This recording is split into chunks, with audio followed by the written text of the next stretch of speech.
আজ বাগবাজার উদ্বোধন বাড়িতে শ্রী শ্রী মায়ের শুভ পদার্পণ তিথি। স্বামীজি তাঁর স্বল্পায়ু জীবনকালে সচেষ্ট হয়েছিলেন শ্রী শ্রী মায়ের জন্য একটি পাকাপাকি স্থানের ব্যবস্থা করতে। গুরুভ্রাতা স্বামী শিবানন্দজিকে পত্রে লিখেছিলেন, তুমি জমি কিনে জ্যান্ত দুর্গামাকে যেদিন বসিয়ে দেবে সেই দিন আমি একবার হাঁপ ছাড়ব। স্বামীজির জীবদ্দশায় বেলুড় মঠ প্রতিষ্ঠা হলেও কলকাতায় মায়ের কোনো নিজস্ব থাকার জায়গা ছিল না। শ্রী শ্রী মা কলকাতায় আসলে হয় কোনো ভক্তগৃহ নয়তো ভাড়া বাড়িতে থাকতে হতো। ভক্ত সংখ্যাও ধীরে ধীরে বৃদ্ধি পাওয়ায় স্থান সংকুলন হচ্ছিল না।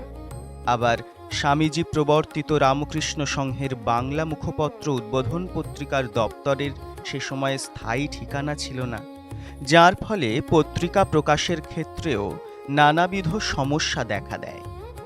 এই সমস্যার সমাধানে এগিয়ে এলেন স্বামীজিরই অন্যতম গুরু ভাই শ্রী শ্রী মায়ের দারি ও ভারী স্বামী শারদানন্দজি মহারাজ।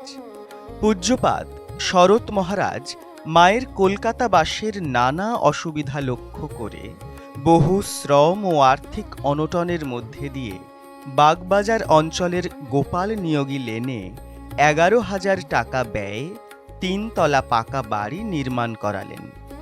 গঙ্গা তীরবর্তী এই জমিটি দান করেছিলেন শ্রীযুক্ত কেদারচন্দ্র দাস। কাজ শুরু হয়েছিল 1907 সালের নভেম্বর মাসে আর শেষ হয় 1908 সালের শেষ ভাগে। অবশেষে এলো সেই পুণ্যতিথি, ইংরেজি 1909 সালের 23শে মে, বাংলা 1316 বঙ্গাব্দের 9 জ্যৈষ্ঠ, শুক্লা চতুর্থী তিথি, রবিবার। সকালে উদ্বোধন বাড়িতে শ্রী শ্রী মা শুভ পদার্পণ করলেন। মা দীর্ঘ সময় এই বাড়ির দোতলার ঘরটিতে বাস করে অসংখ্য নরনারীকে অকাতরে কৃপা বিতরণ করেছেন।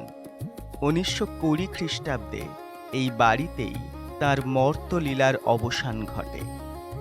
এরপর কেটে গেছে বহু বছর।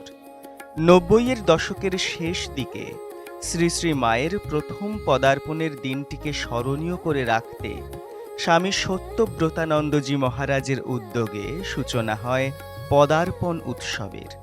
প্রথম বছর 23শে মে পদার্পণের দিনটি পালিত হলেও পরবর্তী বছর থেকে স্বামী প্রভানন্দজি মহারাজের নির্দেশনায় পালিত হয়ে আসছে পদার্পণ তিথি।